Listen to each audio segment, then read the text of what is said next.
He dangled the keys inches from my face, red leather fob, prancing horse.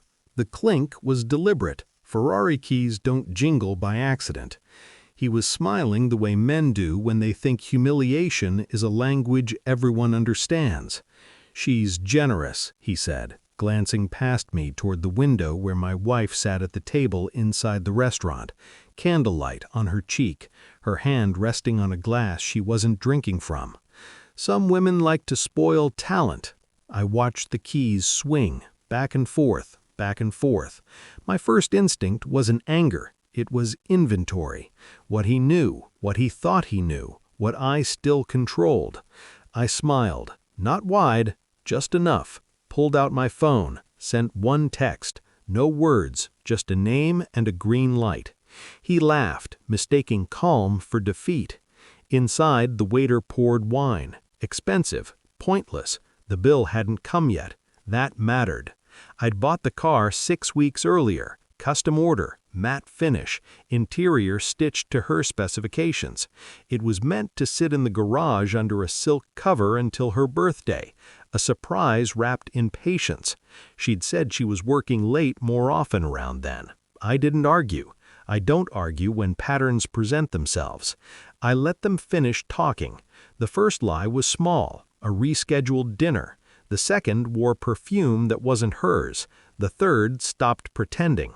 I found the hotel receipts in her email trash. Not deleted, just misplaced. Careless, like she'd already moved on from the version of me who checked. The man with the keys was an investor at her firm. Junior, loud, the type who thought proximity to money was the same as having it. They'd built a fantasy together. Her money, his youth, my absence. They never asked where the money came from. They never ask. When she stopped wearing her ring, she didn't take it off. She rotated it inward. That's the difference between guilt and strategy.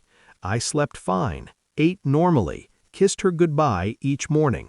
I let the betrayal mature. I didn't follow her. I followed the systems around her. Her company credit card, my company account, the trust she didn't know was revocable. I read contracts at night while she slept, found clauses no one expects to be enforced, morality clauses, fiduciary responsibility, personal conduct disclosures.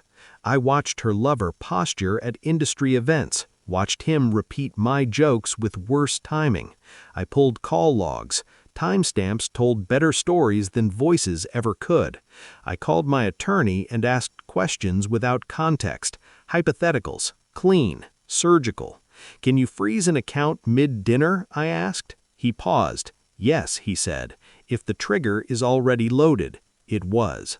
I set the table quietly, moved assets, redirected income streams, filed paperwork in jurisdictions she'd never bothered to learn. I didn't rush. Revenge doesn't age well when it's impatient. The waiter placed the bill face down, leather folder, weighty. My wife reached for it without looking at the number. Her card declined. Once, twice. She laughed, a reflex she hadn't updated yet.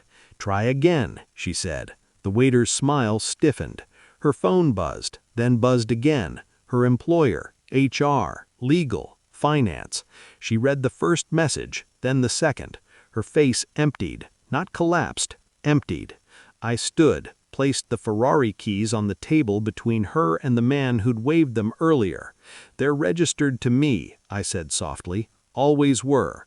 I slid over a folder, divorce papers, pre-signed, filed an hour ago. Her lover stared, finally understanding his role in the scene. Temporary. He tried to speak. I didn't look at him. "She used company funds," I said to her. "Your company, my capital." Her hands shook now, finally. "You can't do this," she whispered. "I already did. I paid the bill, in cash, left a tip big enough to end the night cleanly. Security escorted them out, not dramatically, efficiently, like a policy being enforced. The valet brought my car, not the Ferrari, my car. I walked past them without slowing. Power doesn't announce itself. It exits quietly. She called me for weeks, voicemails full of explanations shaped like apologies. None addressed the core mistake. She thought love made her untouchable. It never does. The Ferrari was delivered on her birthday anyway. I donated it. Anonymous auction, proceeds to a foundation she used to pretend to support. Some endings burn. This one balanced the books. The last thing I ever felt for her wasn't anger. It was relief. And that's when I knew she'd already lost long before the check arrived.